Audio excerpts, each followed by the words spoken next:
On this webinar. This is going to be webinar 3 of a series of 8 webinars within this training assessment qualification. My name's Nick, and today we're going to be looking at the TAE LLN 411 unit, which looks at addressing adult language, literacy, and numeracy skills. And this unit can be integrated with all the units within this qualification because language literacy and numeracy is relevant to training design, development, and assessment. So let's get started.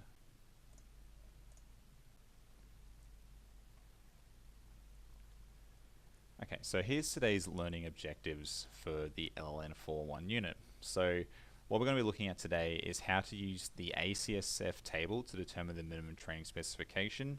Now, ACSF stands for Australian Core Skills Framework. We'll talk about that a bit later.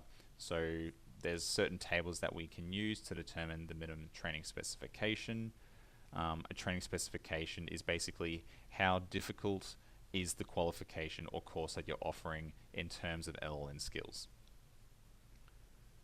We're also going to be looking at developing and assessing a learner's LLN skills using an indicator tool based on the training specification.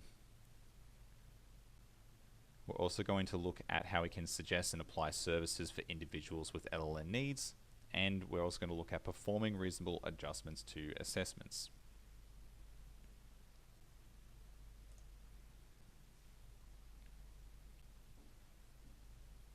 Okay, so a common question we receive is why has the TAE LLN 411 unit of competency become a core unit within the training assessment qualification?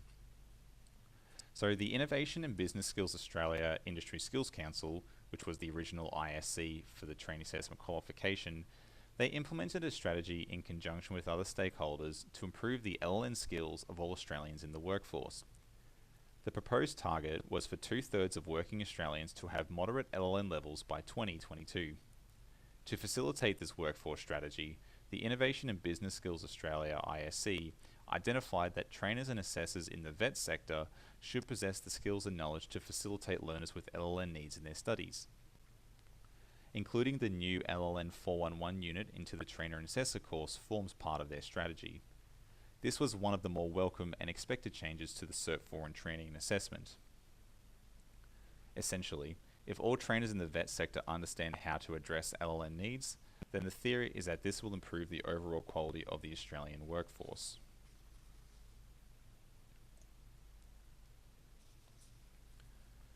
Okay, and just before we get too much further, I just want to point out some of the key word in this unit of competency. The key word is address. So why am I saying this? Well, your role as a trainer is not to fix or improve anyone's core LLN issues. You are not a psychologist. You're not a speech therapist. You might be, but regardless, you can leave it to these individuals to help improve the quality of a learner's speech, provide cognitive strategies for learning, and improve overall numeracy skills. Your role is to address their needs. Addressing means you're identifying their needs and you're doing what you can as a trainer to help facilitate their needs in the training context.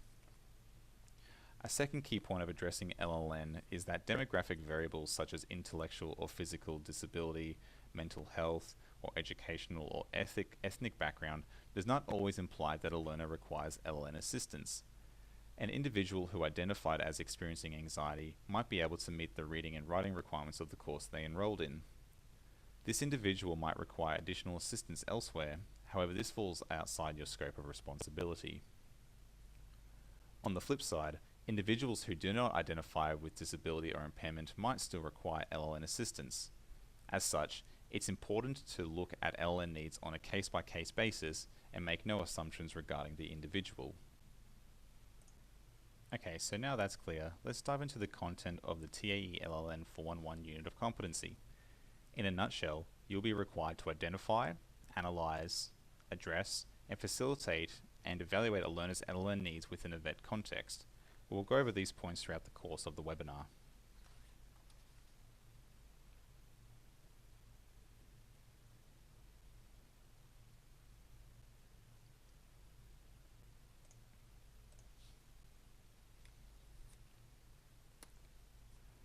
The first step in addressing LLN needs usually occurs during the enrollment phase.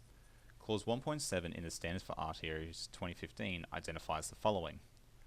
The RTO determines the support needs of individual learners and provides access to the educational and support services necessary for the individual learner to meet the requirements of the training product as specified in training packages or VET accredited courses. Further, Clause 5.1 states that prior to enrollment or the commencement of training and assessment, whichever comes first, the RTO provides advice to the prospective learner about the training product appropriate to meeting the learner's needs, taking into account the individual's existing skills and competencies. As such, identifying these requirements is by the standards for RTOs. The RTO must identify the LLN needs of every learner who enrolls into a VET-based learning program. Some of you might remember when you enrolled completing an indicator tool. This tool is administered to all individuals who enroll into the course prior to receiving the enrollment details so that we could identify whether or not each learner might require some specialized assistance. This tool is designed to cover the 5 core LLN skills, which will be discussed shortly. As it is part of the standards for RTOs 2015, identifying LLN needs of learners extends to all VET-based courses, from a Certificate 1 level course to Advanced Diploma level, everything that falls within the VET sector.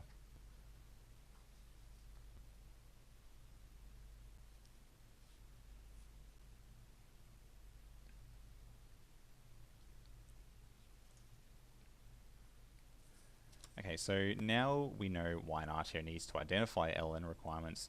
We'll now need to move on to how this can be identified. So let's talk about the Australian Core Skills Framework, or ACSF for short. So the ACSF is a national approach to identifying adult core skills used in the workplace and in life in general. As we can see, there are 5 core skills of learning, reading, writing, oral communication, and numeracy. These 5 skills underpin our everyday lives and are divided into 11 different indicators. And each different indicator corresponds to the core skill. The indicator numbers you can see on the screen do not change. For example, the 0.04 indicator will always concern reading strategies.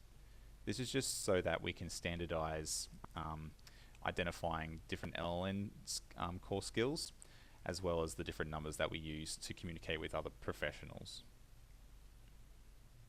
Okay, just as a side note, this screenshot they can see here, this comes directly from the ACSF document, which you can find in your supporting resources folder. Okay, so 5 different core skills divided up into 11 different specific indicators. Next thing to note is the level of performance in the particular core skill. Each indicator has 5 levels of performance, rating from level 1, which requires significant support, to level 5, no support required. As you can see on the screen, how there is different description for each performance level for each indicator. Remember how the 0.04 indicator was reading strategies? So there's 0.04 here. To demonstrate a level 1 performance in the 0.04 indicator, written as 1.04, the skill focuses on uses a limited range of strategies to locate specific information and construct meaning from explicit and highly familiar texts. Compare that to any other support level in the 0.04 indicator, and you can see how the skill complexity increases. So the 0.04 indicator was to do with reading strategies. So a level 1 performance in reading strategies talks about using a limited range of reading strategies. Someone demonstrating a level 2 performance on the 0.04 indicator can use a number of reading strategies as opposed to a limited range. And the complexity increases in level 3, selects and applies a range of reading strategies, appropriate to purpose and text type, etc. So remember, 5 core skills, 11 indicators, and each indicator has 5 levels of support. As you can see here, levels 1, 2, 3, 4, 5. There are other things to take into consideration, such as performance variables and domains of communication, which are covered in the ACSF document within your supporting resources folder. However, for the sake of simplicity, we'll only focus on what we have just covered. Now that that has been established, we now need to ask whether the learner's skills are sufficient enough to meet the LN requirements of the learning program. If not, what can I do as a trainer to fill in these gaps? But what are the minimum LN skills needed to complete the course? How do I find this information? Also, how do we know whether the learners need support or not?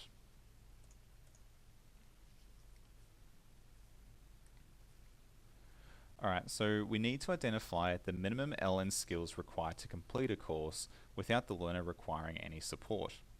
We need to come up with a number that suggests that if a learner can demonstrate this level of skill, then they won't require support in the course. This will make more sense as we make our way through the webinar. So how do we do this? Is there some kind of set standard? Well, unfortunately for almost every training package, this is not the case. So let's go through an example of an RTO offering the BSB 40215 Certificate 4 in Business qualification. As you might remember from your first learner workbook, if you had completed the DES 401 and DES 402, a qualification contains several units of competency. These units of competency will be selected based on a range of factors, such as trainer competency and available resources.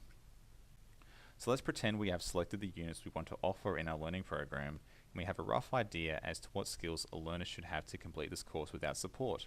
But how do we really know? Well, as you can see, there are a few things you can review in each unit of competency.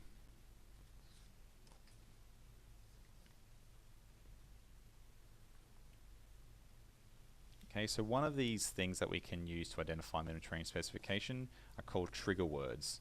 Now, a trigger word or phrase are words which provide clues as to the LN requirements embedded within the unit of competency standards. The trigger words will usually be verbs, such as analyze, review, check, and many others. So when you're reviewing a unit of competency on training.gov.au and you're looking at the performance criteria, you can have a look at the performance criteria and look for some of the trigger words. Again, they're usually verbs. So if there's a trigger word which suggests that the student must analyze a certain concept within the Cert 4 in business, then the analyze might give clues as to what skills are required, what core skills are required to complete that competency. So different trigger words have different levels of complexity.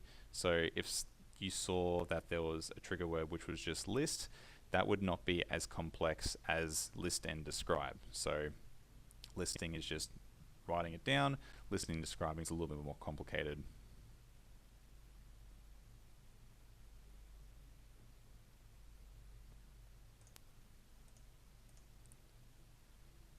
Okay, so just as an example of a competency standard I found on training.gov.au, I've come across this performance criteria.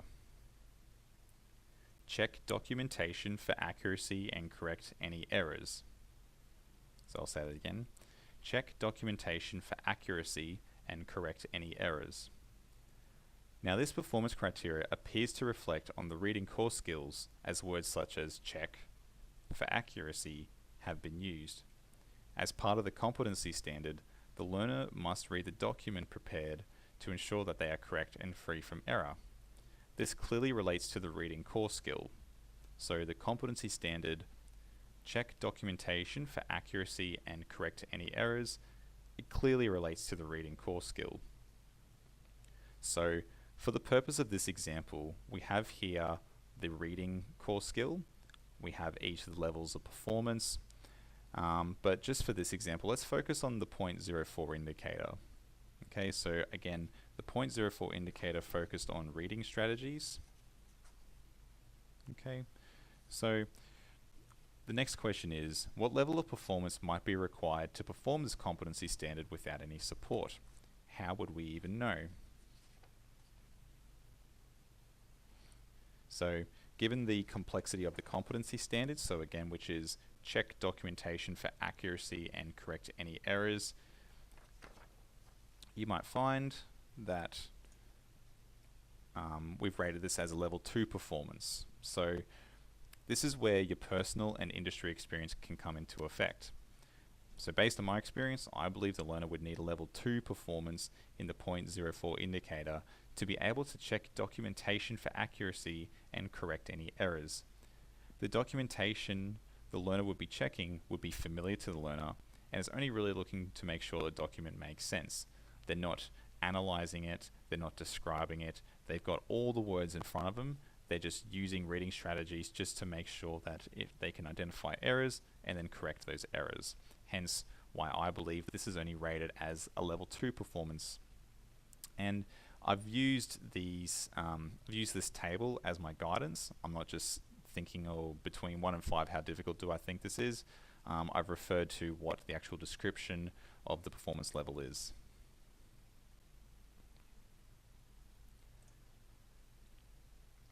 Okay, so within the ACSF document, it then goes into even more detail about the specifics of each indicator at each performance level. So here we can see the indicator 2.04. As you can see, there are multiple performance features which extend across 4 domains of level of support, the context, text complexity, and task complexity.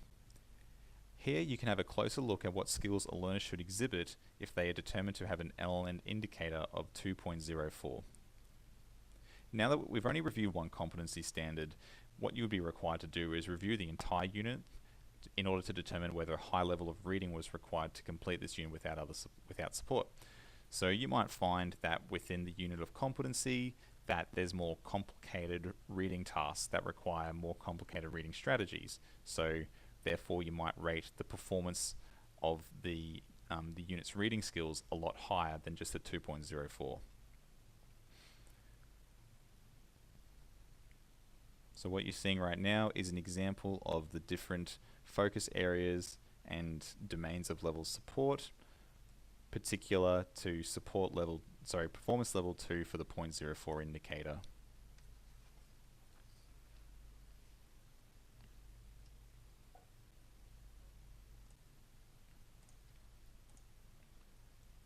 Another way you can identify the LN skills of the training specification, so say the unit of competency, is you can look at the unit of competency's foundation skills table if it has one. So a lot of training packages have the foundation skills table, some don't, so that's why it's important to know what trigger words are. But for ease of use, if you have a foundation skills table, you can also refer to this table for more information. So on the screen are the list of foundation skills for one of the units, which I've selected is organized meetings. These should give you a good indication as to what skills are required to specific to each LN core skill. Now, they obviously don't give you a skill rating, but you can certainly use this as another guide to determine the LN skills in the unit. So as you can see here, one of the reading descriptions is being able to compare final output with original notes to check accuracy. That's reflective of the competency standard we spoke about before. This just nicely and neatly summarizes a particular reading skill that's needed in this unit of competency. So if a unit of competency has foundation skills table, use it as a basis, but don't forget that you still need to know how to use trigger words. Don't use the foundation skills as the be-all end-all. You'll still be required to look in the unit for different trigger words.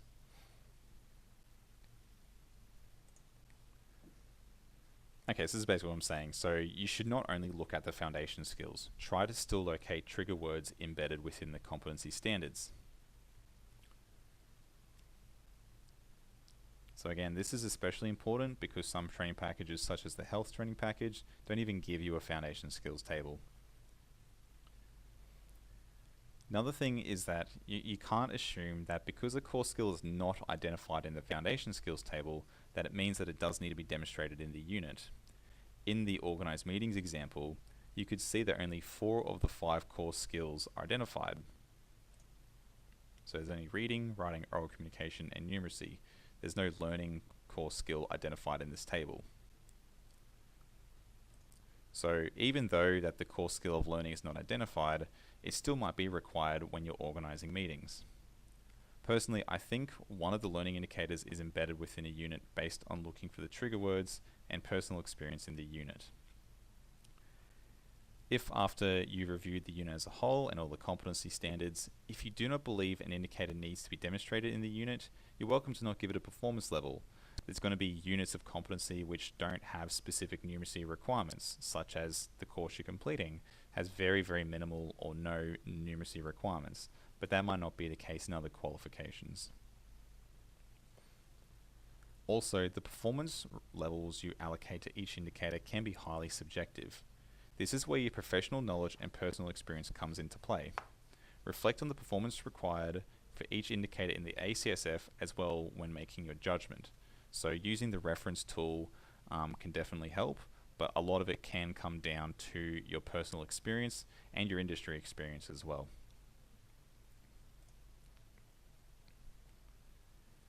As you identify the requirements for each indicator for each unit, you should be filling out one of these matrices where you can locate in your project documents. This table identifies the minimum expected LN skill required to complete each unit. So this is the unit of competency we were talking about just before, the BSB ADM 405, and we're going to still use that as an example. So here's the units of competency in my qualification, which is the Cert 4 in business. Here is each individual indicator up top here, and here is what I've rated each unit of competency against each indicator. So as you can see here, this is the 0.4 indicator here. This is BSB ADM 405. So in the end, I've actually rated this this indicator as requiring a performance level of 3. After reviewing the unit in a bit more deeper, I found that there were other competency standards which did require some higher level of reading strategy skills. So what this number suggests is that for a learner to be able to complete this particular unit at least without requiring any support, they would be required to be examined at a level 3 reading for this particular indicator, because if they were lower, then they don't meet our training specifications, therefore they would then need support.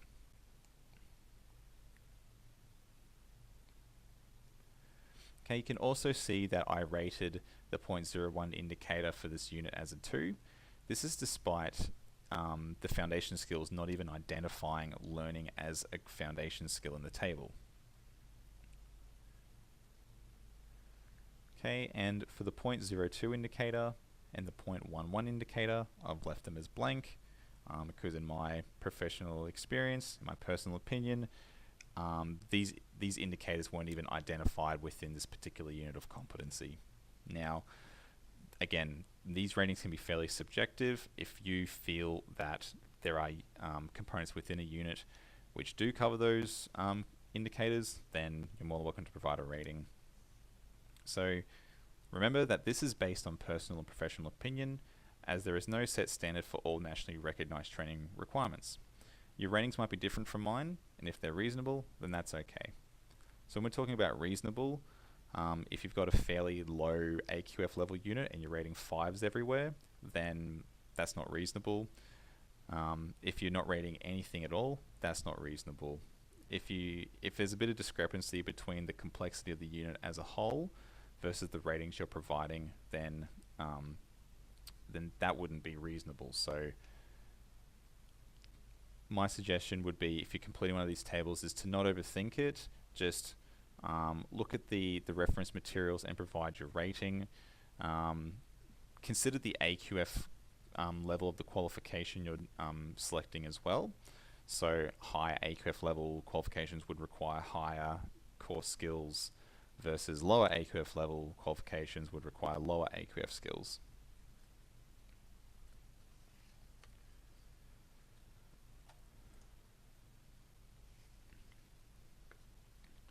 Okay, so as you can see in this table, I've given a rating for all 10 units I selected in my qualification. The bottom 2 rows is where I've identified the minimum requirements for the entire qualification overall. So to complete the bottom 2 rows, you must look for the highest number in each column, as this will be the minimum performance required for each indicator. So in this column, I've highlighted all of the 2s because the first indicator, the 0.01 indicator, I've deemed that nowhere within this qualification do you require anything higher than a level 2 performance in order to complete this qualification. Okay, so that's why I put a 2 there. Similarly, well, let's go over to this one, the 0.08 indicator. I found that there was a couple of units which required a level 4 performance for this indicator. So therefore, I've rated the minimum indicator as 4. So again, just to wrap your head around it, the minimum indicator reflects the minimum level of performance a learner needs in order to complete the course for that indicator without requiring any assistance.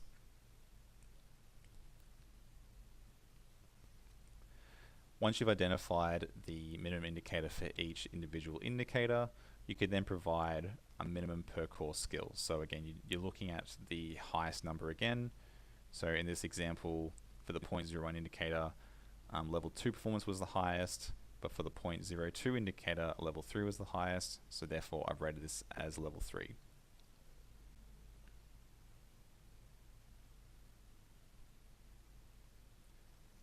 So just one last note before we move on, and that is that your minimum training specification will strongly depend on the units of competency you select in the qualification. For example, you can see in the current sample how there was only one unit of competency which was rated as level 3 performance in the 0.10 indicator, which is this middle green one. Okay, for those who don't know, this unit of competency concerns using complex spreadsheets. So therefore, rated as a 3 in this numeracy indicator. If I had selected a different unit to this one, because it was an elective unit, it is likely that the minimum training specification would be reduced. So it's possible that two RTOs offering the same qualification might require different levels of LLN skill.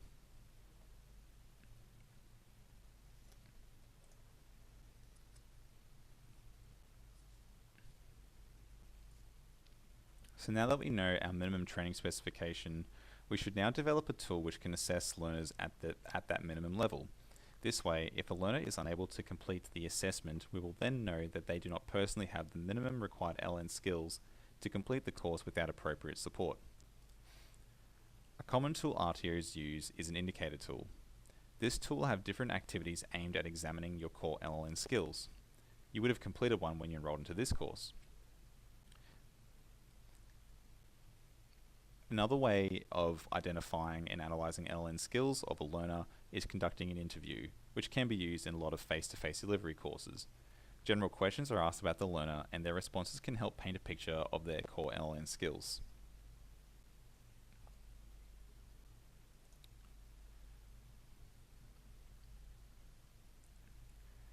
To really validate the learner's LN skills, the activity should focus on the ACSF level you are trying to examine. For example, if your minimum training specification requires learners to have a level 3 performance in numeracy, then you would have activities that examine level 2 and level 3 performance in numeracy. This is because a learner's skills are noted as being exit level. If a learner can complete the level 2 and level 3 numeracy activities, then their exit level is 3 numeracy, and then they meet that minimum requirement. If they can complete the level 2 activities but not the level 3 activities, then their exit level is 2 in numeracy. If they are unable to complete the level 2 numeracy questions, then this will require further investigation. So we're basically proving that you complete level 2 questions in numeracy, but you can't complete level 3, so therefore you at least meet the level 2. We need to bring you up to speed to get to level 3. You won't need to over-assess the learner's core skills. If the minimum performance level for numeracy was 3, there's no need to provide harder questions for high performance levels.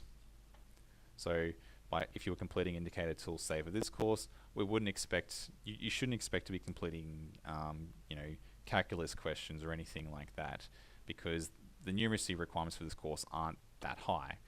You might be required to demonstrate evidence of completing basic numeracy questions. So therefore, you're not being over-assessed.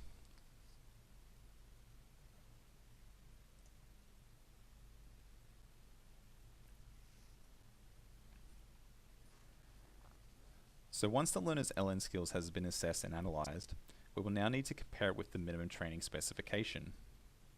This can be done by using what's known as a spiky profile. You can see one on your screen.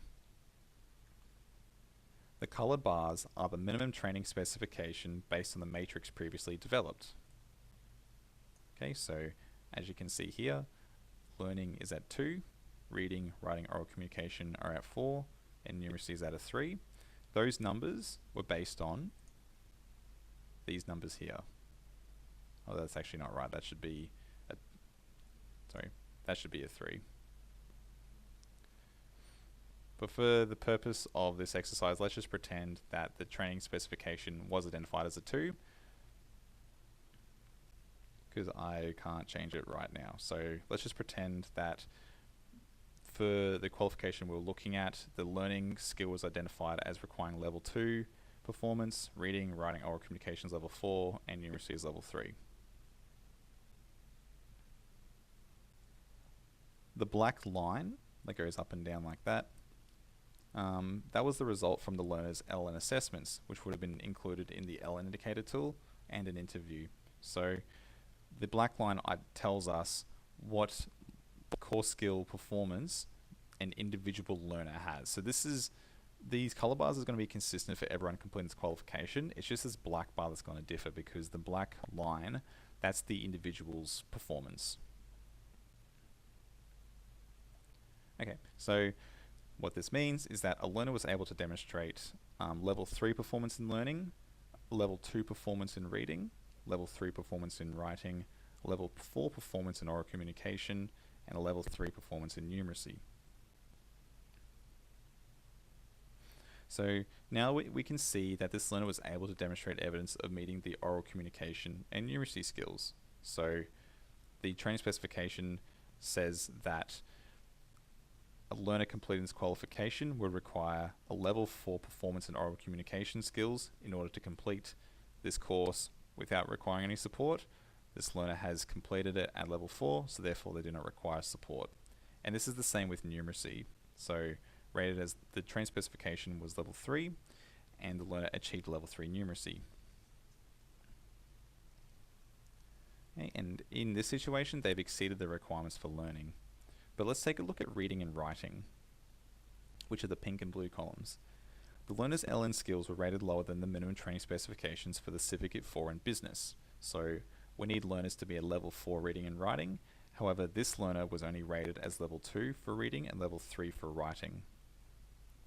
So what does this mean? That the learner is unable to complete the course? Do we say, too bad, go work on your reading and writing skills?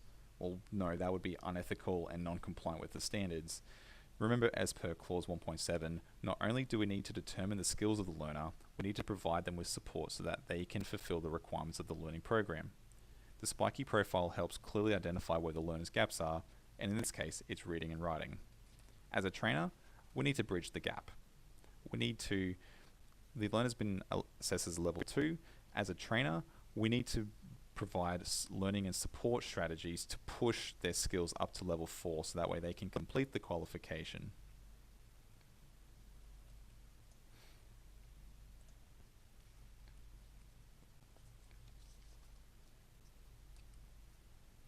So once you have identified and analyzed the learner's LN skills, it is the duty of the trainer to develop an individualized learning plan and identify support strategies, learning resources, and if necessary, government services to address and facilitate the learner's LN skills. The focus here is on addressing their skills, not overcoming them or curing them. Essentially, it is impractical to expect every verb-based trainer to have a background in speech therapy or sign language, but rather simply identifying that there is a need for assistance and doing your best to help facilitate the learner learn in the immediate environment. If a learner has indicated they have trouble reading, there are many ways in which you can address this. For example, you can enlarge the font size, or perhaps provide more audio resources in case they haven't indicated issues with their listening skills. You can also be more creative in your approach. For example, you could assign a buddy system in the classroom if the learner requires some assistance with the learning core skill. Even something as simple as offering direct contact and support with the trainer is considered support. At ILNE College, if a learner has not met the minimum reading skill for the program, they are always welcome to call and ask for support. Now, obviously this support is available for all learners, regardless of whether you meet the core skill requirements or not, but it might be all a learner with reading difficulty really needs. They just might need someone to verbally clarify what a certain word means or what an instruction is.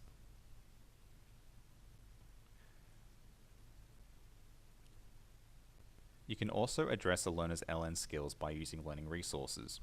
As your learning program is likely to have learning resources, such as a PowerPoint presentation or handouts, you can always customize the learning resource to suit their needs. If you have a mathematics component, perhaps you could provide the learner with relevant formula or examples if they have indicated issues in the numeracy core skill.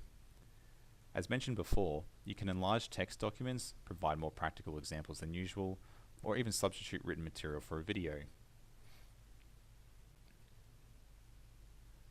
Depending on the level of support the learner needs, you can also direct them to relevant government and specialist services. For example, if a learner has indicated that they need full support for reading and/or writing, you can refer them to the Reading Writing Hotline. This is a highly valued and respected hotline which offers anonymous support and information for callers who are looking to improve their reading and writing skills and is strongly connected to learners and employers within a vet context.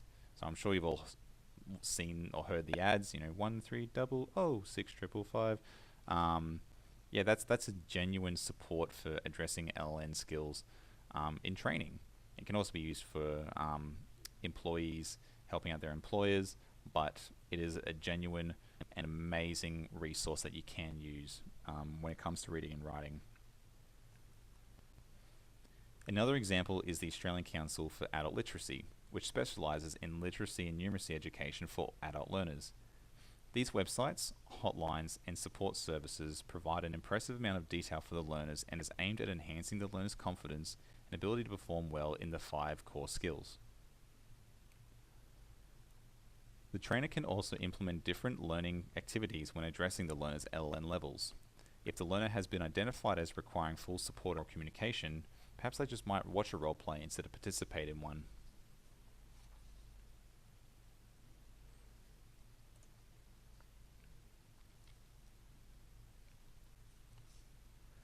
Once you have addressed the learner's LN core skills, you should not simply leave it there. You will need to monitor their learning to see if your implementation strategies are effective. For example, you have modified one of your learning resources to make the text larger for a learner who has reading needs, yet they are sitting at the back of the classroom. It might also help if the learner was moved to the front, as you would have identified the learner as still having some issues with their reading.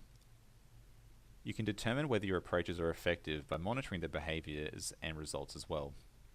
Is the learner irritable, shy, easily distracted, all of which could be signs that the learner is having difficulty with the course. You can also investigate their tangible results. Was the learner with the LN need performing to the same level as the other learners? If not, you might need to rethink your strategy. After you have identified and implemented appropriate methods to address a learner's LN core skill levels, you should, wherever necessary, provide a reasonable adjustment based on their identified needs. This is mostly relevant to conducting assessments, whereby each learner must demonstrate their skills and knowledge to a minimal standard. However, a learner with LN issues might have difficulties completing the same assessments as others.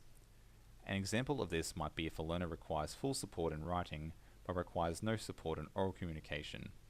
Perhaps you might substitute your written examination for an oral examination. In this case, the integrity of the assessment is not damaged as the questions being asked are the same, instead the mode of assessment is slightly different.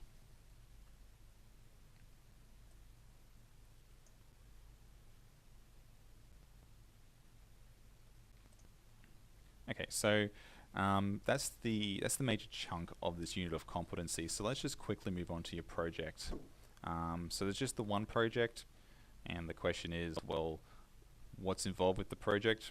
Well, pretty much every single thing we've covered today. So within the project, we're going to be looking at identifying a training specification. So look at units of competency within the qualification. You're looking at the trigger words and foundation skills within each unit of competency and providing a rating for each LN indicator based on your personal and professional opinion. Next, you will need to administer the indicator tool to an individual. You'll need to complete they will need to complete the activities within the tool, and you'll need to send through evidence of marking the tool and their work. You'll then need to analyze how the learner went in the indicator tool by giving them ratings for each core skill. Now that you have the training specification and learner's LN skills, you can now complete a Spiky profile. You can use the Spiky profile generator to create one. This will give you a visual representation of where the gaps are in the learner's LN performance. Once you have identified these gaps, you'll need to conduct additional research on learning resources which could be used to address the learner's LLN needs. As discussed within this webinar, you can be creative in your approach to addressing LLN needs using learning resources such as providing visual aids for your learner. After you've implemented your support, you'll need to review and monitor the learner's progress. So when it comes to things that you need to complete and submit for this project, it's pretty much exactly what we spoke about. You're doing a core skills indicator matrix. You're going to be administering an indicator tool to an individual, and you're going to be sending through evidence of you marking that learner's tool. So you're providing ticks, you're providing crosses, you're making comments, you're completing the page at the start, I can't remember, the cover sheet. You'll be completing that as well, and you're providing your reasoning for the ratings you give the individual. Also be doing a spiking profile. We also need evidence of how you've customized 2 different learning resources. So to show that you've customized them, we also need the originals as well. So we spoke about different ways you can customize materials. We need the original and then the customized version to see how it's been customized. There'll be a support and review sessions involved within this project. So you're reviewing your approach to LN with the individual. We'll also need a feedback form from the individual that has helped you within this project. And there's quite a few different tables regarding your approach to addressing adult language literacy and numeracy needs.